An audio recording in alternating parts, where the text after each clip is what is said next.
Itong darating ng Mayo 26, pahiyas sa Macau.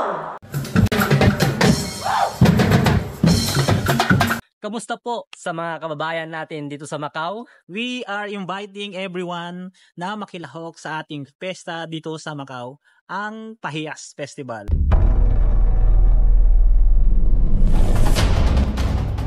This coming May 26, 2024, araw po ng Sunday yan. Sakto yun, Tol. O bakit? Napakarami ang kababayan natin ang nagde-day off sa araw ng linggo. And syempre tol, hindi lang dito sa Macau. We are also inviting our friends and kababayan sa Hong Kong. So, sa mga kaibigan natin dyan sa Hong Kong at mga kababayan natin, welcome po kayo na makilahok at masaksihan ang magaganap na Pahiyas Festival dito sa Macau. Yun! And syempre, meron pa tol.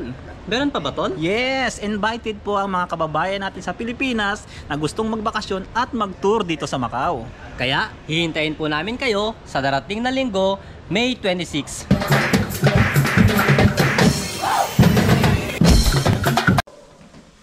Uy, ate! Iyan mo naman! Meeting natin sa loob ngayon. Pwede natin i-invite ang ating mga kababayan. Uy, actually, ate, alam ko Ano yun? nandun ka eh. Alam ko. Taon-taon ka nandun. Yes, of course. Kasi artista Alam niyo po tayo. ba kung ano yung taon-taon na yon?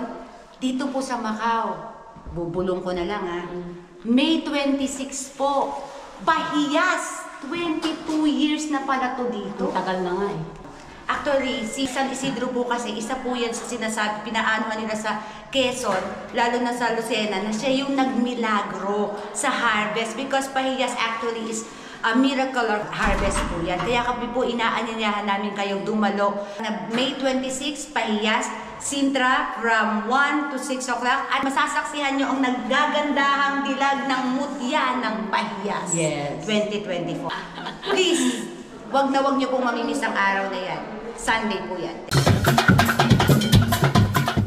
Magandang hapon na mga kababayan dito sa Macau at ang inyo pong konsulado pang lahat dito sa Macau ay malugod na anayahan kayong lahat na dumalo sa darating na Mayo ika-26 na araw ng linggo doon sa ating pista ng Pahiyas na gaganapin sa Sintra Park.